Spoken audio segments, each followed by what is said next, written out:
Hello and welcome to QML 18.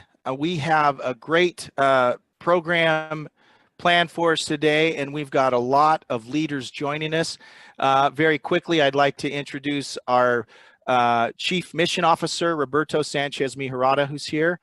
Al Baranachia, who's our Qualfon University Director. Our Chief People Officer, Mike Jossi, is here, and he will in fact be leading our conversation today. We also have Pamela Hernandez, who's joining us, Matt Carlton, who manages our ALA program, Jan Aquino, who's joining us from Manila, Elizabeth Mays is here with us as well, and I'm really excited about the topic that we'll be discussing today, and I want to jump right into it. And so with that, we will turn things over to our Chief People Officer, Mike Jossi, who will facilitate our session today. Mike? Great. Thank you, Jeremy. It's wonderful to be here. And if you can just move to slide number 1 for me, Jeremy, I'd appreciate it. There we go. So our agenda today is, Jeremy covered a little bit, is we're gonna go over the results from statement number 9, which was covered in last month's session by Roberto. Today's focus is going to be on statement 11. Does Qualfon value my ideas and opinions? We're going to do some agent focus group videos that we put together over the last couple of weeks regarding this statement that are very, very good and interesting. And then Jan Aquino really has phenomenal scores in regards to this question. He's going to cover really how does he do it? What is the secret sauce in Duma, where he gets his scores over a 3.2. And then Elizabeth is really going to focus on what are some practical kind of tactics that we can use to drive up statement number 11. And then we're going to end with a Q&A session and hopefully leave ourselves about 5 to 8 minutes to cover any questions that you may have on the bridge. So this was the last survey that went out on May 1st. Mike Morrow had sent out the results last Friday. This was the session that Roberto Sanchez had covered in the QML in April. I'll focus on the positive here because we have one score in the green, and I'll talk about Deanna Geiner and what she's done there. A few scores in yellow and then a lot of scores in red. And Roberto and I talked about this yesterday. This is in regards to Qualfon has a healthy physical and mental work environment. So it's pretty phenomenal, and Deanna was a guest presenter last month. That session has been recorded to be able to drive her scores up so quickly. And what Roberto and I talked about is getting a cadence on these questions where we give ourselves more lead time to drive the results. Because what I'm covering today, the question is going to be posted out to everybody at Qualfon here in just a couple of weeks. It doesn't give us a lot of time to react to it. But going back to Deanna's results in Johnstown, pretty phenomenal at 3.25 in 2019. Next slide, Jeremy. Okay, so this slide takes all of the questions, so from question 1 to question 25, and graphs them out over the past 3 years, so for 4 years actually. So you can see results 2016 through 2019. What you really want to focus on and what we're trying to drive in the QML sessions are where are the scores where we have the most opportunity to drive up the results. And the green arrow and the 2.89 was our survey results last year in regards to the question that we'll be covering today about Qualfon valuing my ideas and opinions. So we have a lot of opportunity to drive this score up. And then as you kind of see throughout, probably our next question we may want to take on is question 15, question 17, and question 19 in the future. So we're really focusing on those questions where we have the opportunity to really drive up the results around the globe. So this is really kind of breaking it out by agents, supervisors, and management. I'll start with the most positive. So look at our scores for supervisors regarding Qualfon valuing my ideas and opinions. Really positive, right? We're getting close to that 3.2 where we want to be. Management a little bit lower, but still strong above 3.0. But look at the opportunity that we have with agents, which is really going to be our focus today. So in 2016, we were 3.2. And we've dropped down to a 2.84 as of last year. So this is a score that we really want to push up, and that's Where I want people to think about is I hope you're at your computer. If you are, take notes today. If you don't have your computer, if you have a pen and paper, and try to really walk away with 3 ideas as we focus on the agent focus groups and then the feedback from Jan and from Elizabeth.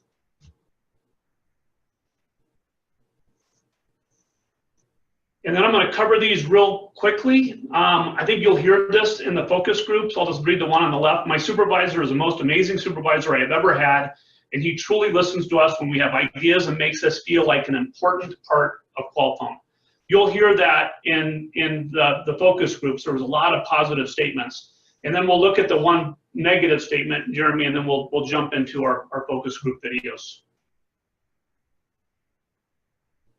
So I really wanted to focus on the last one. Qualfon is a very good place to learn and grow. The company in general has a very good mission and vision statement. With regards to my ideas and opinions, I don't think it is given much attention, much for the reason that Qualfon has thousands of employees to cater to. While it is true that the company has designated immediate supervisors to agents, it is also true that not all supervisors are considerate, open, and willing to listen. That last kind of sentence is the one that I really wanted to focus on. So with that, let's jump into the focus group. If you want to roll video, Jeremy.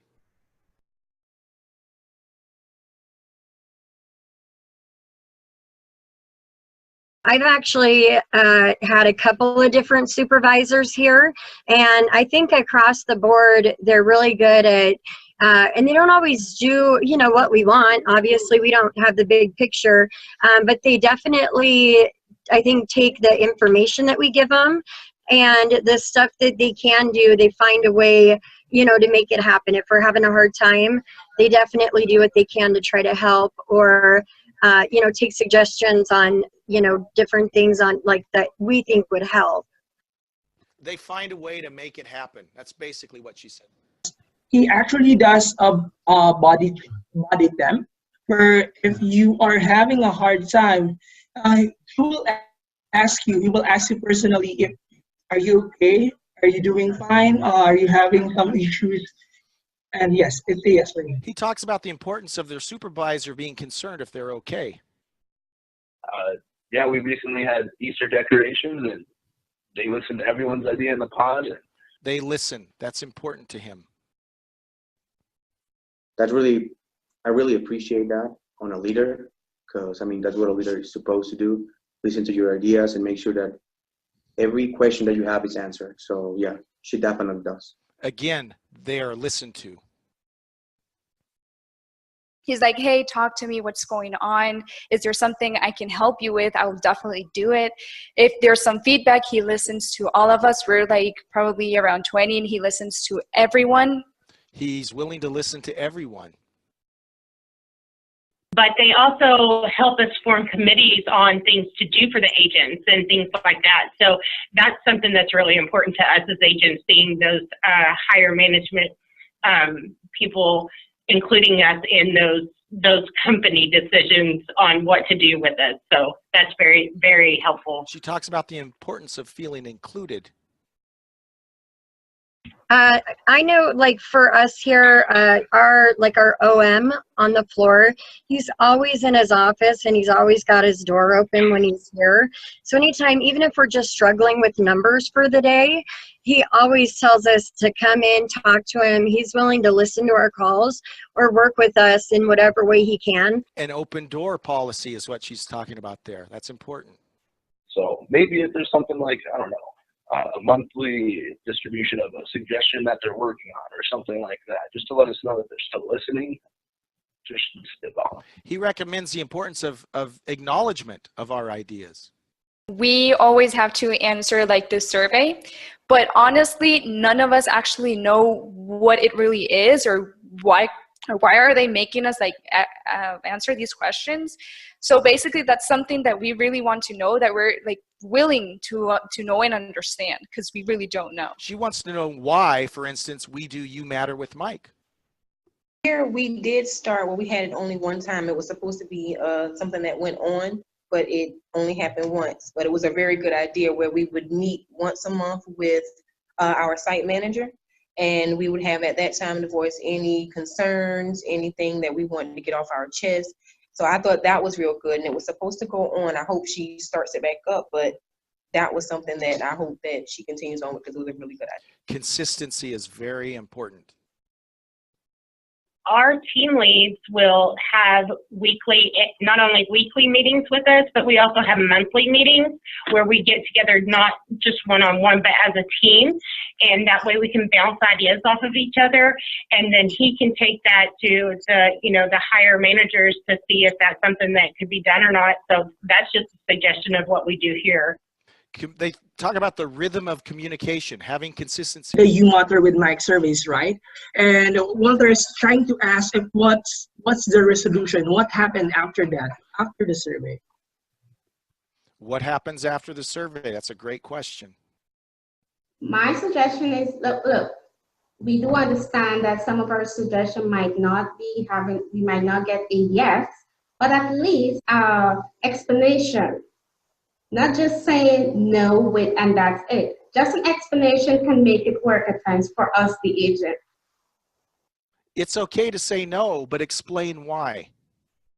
Because this would even matter with Mike. If there was an issue, matter with Mike, no offense, would be my last resort to go to, because I've always felt comfortable going to my first line supervisors, my managers, my site. Everyone's here has been always openly available. So if there was ever an issue, even a comment or suggestion to send to Matt or Mike would already have been talked to with one of our supervisors. So that's honestly how we've been working on that. Site leadership that listens to you. And so having that response to at least a major issue did help a lot of people feel heard. Responding makes a big difference. Okay, great. Thank you, Jeremy. So let's jump right in with Jan Aquino. And as I said before, Jan has phenomenal results. You can see that he had a 3.28 in the survey results in 2018. I had very high participation rate. So let's have Jan really talk about how does he take a plan, put it into action, and drive results like we're seeing here on the screen. Over to you, Jan. All right, thanks, Mike. So I think that it's important to note that when we talk about Qualfon valuing the ideas and opinions of our employees, a lot about that is also how we communicate with them. So in the next slide, I'm going to show just 3 bullets on how that communication piece is very important in the way we express how we value the opinions and ideas of our employees. And so the first bullet that I'd like to talk about is making time. When we say we make time, I think that it's important to create consistent venues or opportunities on when we can do it and how we need to add more thought on how we'd like to get it done. It has to be meaningful and productive at the same time.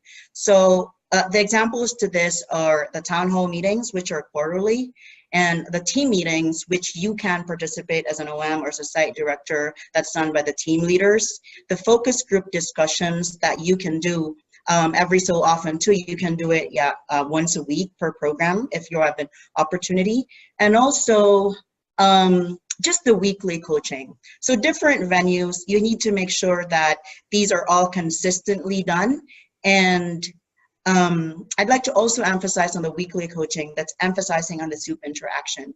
I think that needless to say, the impression of the agents has a lot to do with how their supervisors are treating them, because we are the face of the management and them being the frontline employees. It's important there is that healthy communication.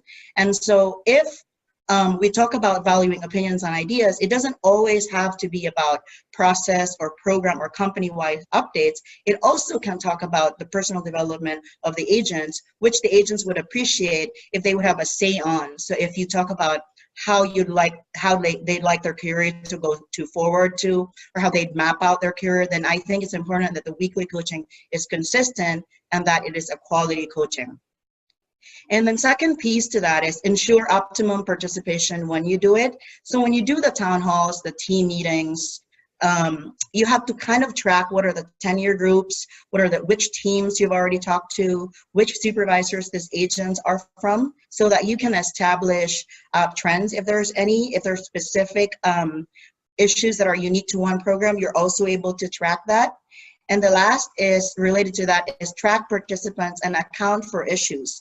There are some agents who really like to participate, but you also have to make sure that some of the agents that you haven't talked to or leaders, you also get some face time with, and that you're also able to track and account some of the recurring issues, because they can be recurring just because they're not resolved yet, or there is an impression that they're not fully solved yet. So you need to make sure that that's also addressed.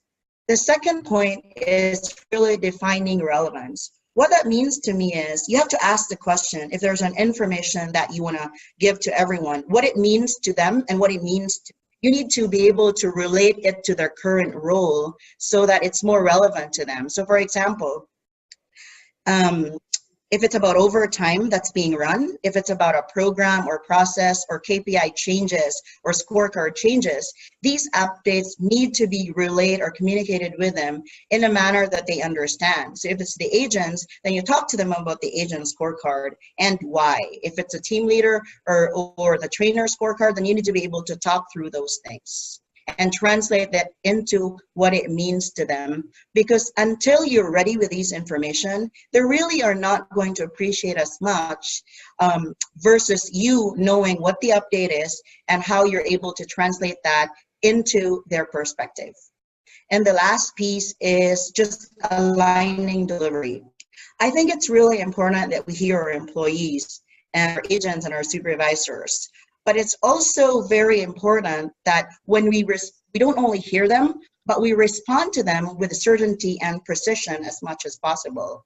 Because I think they get it, you know, it's really, they admire it when we hear them out. But when they have questions, we need to be able to respond in a manner that's acceptable. When we say acceptable, there has to be more thought to it. We're ready for the issues that they're going to raise. So needless to say, when you get into an FGD or a town hall or a team meeting, you've already done your research. You're ready to know how many OT hours have we been doing? What are the scorecard changes? What are the workflow changes for a program? And that you should be able to talk.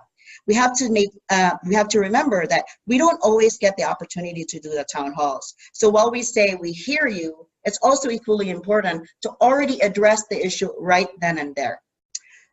Next is there has to be consistency of responses. So again, going back to my program example of overtime, scorecard changes, workflow changes, you need to be able to teach your leaders and your team to communicate as effectively as you would, so that when there's opportunity for them to talk to their individual teams, the message you convey to them is the same and is aligned, and so that you come out as one team, you come out with a unified message. Again, the message is the response to the agents or the employees' questions. And so if we have a very precise and consistent response, then it makes them feel like we're really valuing their ideas and opinions and or questions.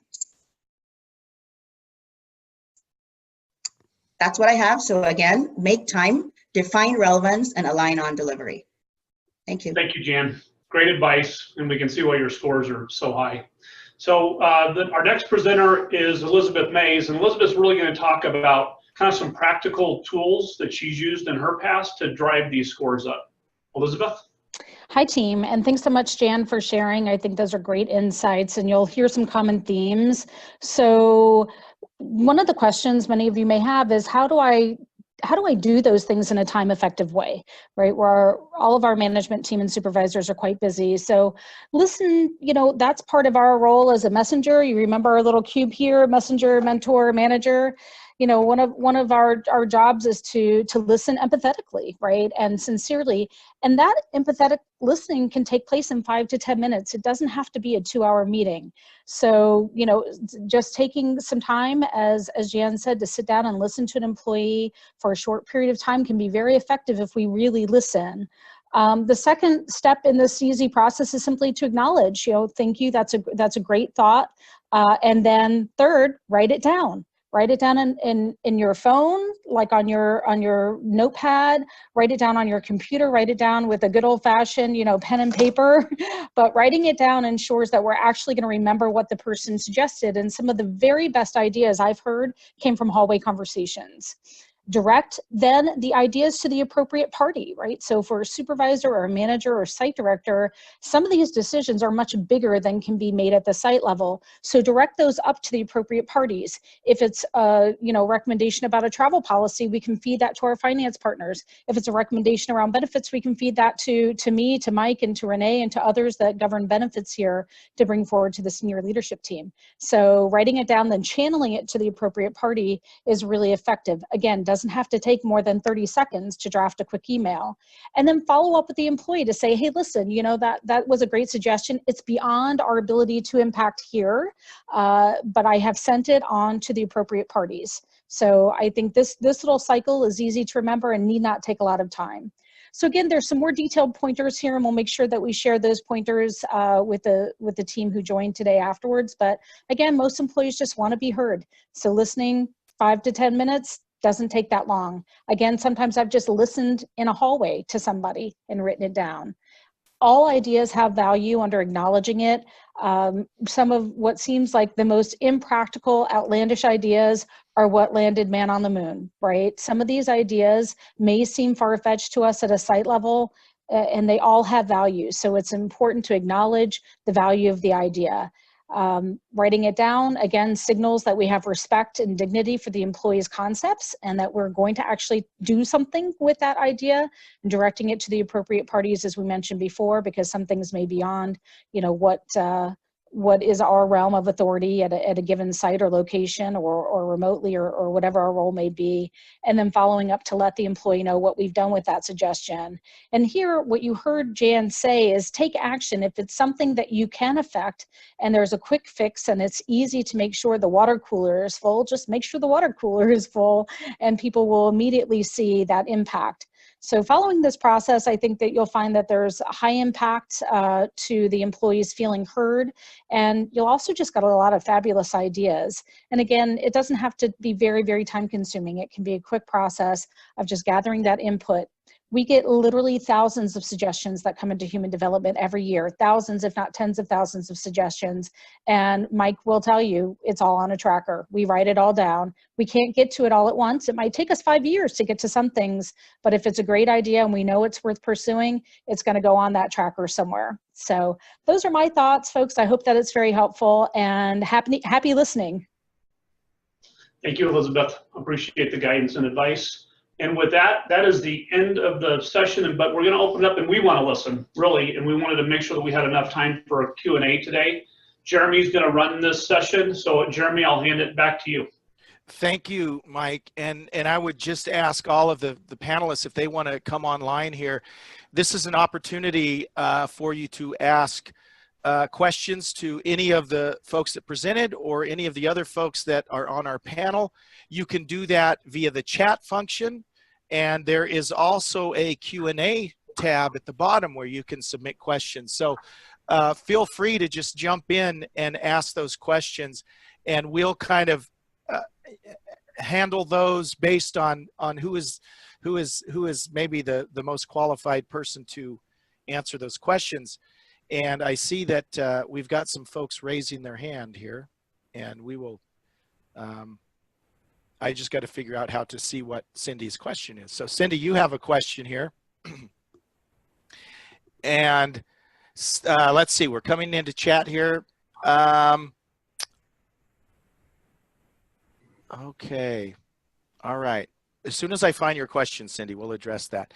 One thing that I did want to make note of, and this is a recurring theme that I'm seeing as we go through these questions, Mike. Communication is important in whatever you matter with Mike question we're dealing with. Communication winds up being hugely important. And isn't that interesting that no matter what it is that we're talking about, communication is very important. Al, I'm turning your camera on right now. I see that. Thank you very much. Okay. All right. Good. Okay. Any questions or comments? Cindy is asking for a copy of the PowerPoint, the whole, not just the PowerPoint, but the whole video, the recording, Cindy, is usually available. So you'll be able to have it and play it with your group as many times as you want. Kim makes a comment. I loved hearing Jan speak to the importance of communication. Can he speak to how he empowers his leaders to not only communicate with others? Sorry, okay. Can he speak to how he empowers his leaders to not only communicate with their teams, but with each other? So Jan, would you like to answer that question? Sure. So the perfect venue for that is really in the MACOM meetings, leadership meetings. So it's very similar methodology. And at that venue, the leaders really just speak through the program issues one by one, and they're all with equal opportunity and equal footing. So no matter what your role is, and no matter what your responsibilities, whether you're a training person or an ops person, when we tackle an operational issue, everybody has just one vote and one opinion, and then we come up with you know, with a resolution that's acceptable, or at least a compromise, an acceptable compromise to each other for the entire team.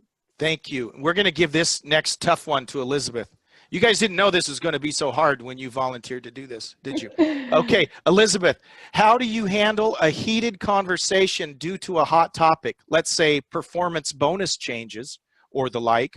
Or if you may please share an instance related to this and how you handled it. That's a great question. That is a terrific question. And frankly, if we weren't used to tough questions, we shouldn't have the jobs that we have. So I'm happy to tackle it. So listen, team, sometimes we as leaders have to deliver tough messages. And sometimes the answer is not a great answer, right? Sometimes for whatever reason in the course of my career, I've had to close sites, or I've had to make tough decisions along with the leadership team and have tough conversations. So here's what I would say to all of you on the phone. My advice is that with whomever you're speaking, they will mirror your energy. So if they're very upset, then our job is to be extremely calm, right? The calmer we are, the more calm they're going to become, and really listen and take notes. And sometimes we have to acknowledge, like, yes, that's a tough decision that was made. And I know it's not perfect. And there's a lot of imperfection in our industry. And so I think, again, acknowledging, remaining calm, taking notes, talking the person through what the rationale was, goes a long way to them at least understanding something that maybe they don't like. And that happens quite frequently. Very good. Thank you. Mike, here's a question, putting you on the spot. Can HD share the idea tracker with the QML group? I think we could probably share a lot of it. Elizabeth, we just have to talk about formatting it in a way.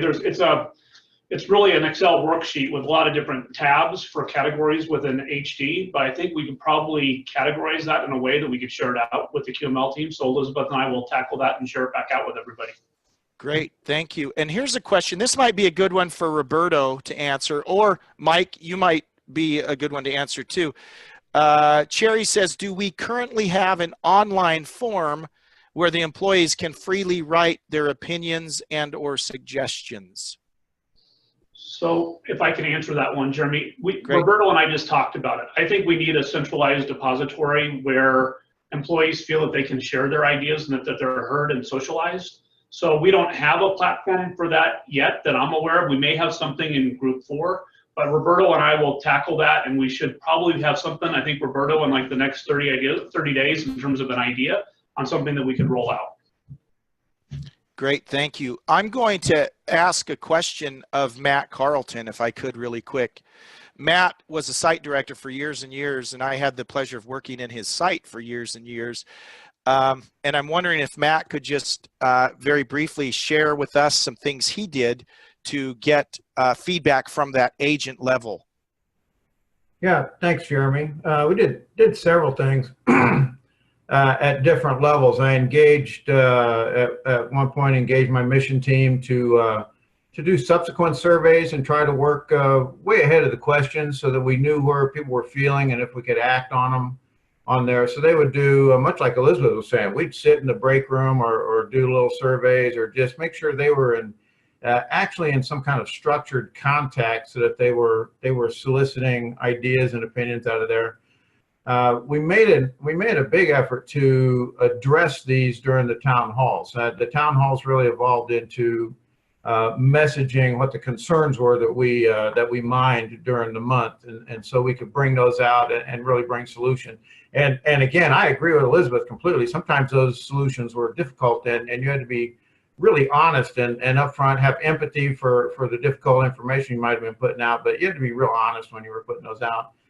And then I know other folks do this, but we did random selection, and I had a really nice catered in lunch once a month with about 15 folks.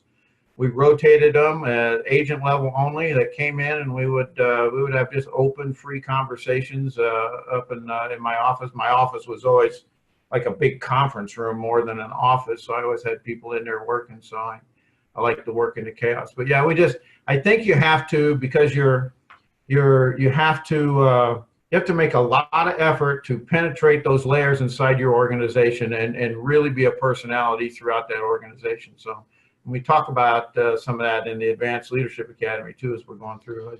I hope that answers your question. That was awesome, and you got a plug-in for the Advanced Leadership Academy, so that was good.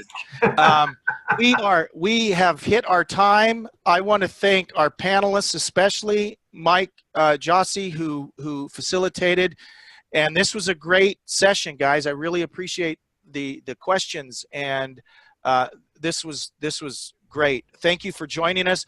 Remember, we have sessions tomorrow, a session tomorrow and Friday for folks that weren't able to attend. So spread the word back at your site so folks know that there's a session tomorrow and again on Friday. I'll ask the panelists to stay on a little longer, but for the rest of you, thank you for joining us and enjoy the rest of your week. Have a great week. We'll see you.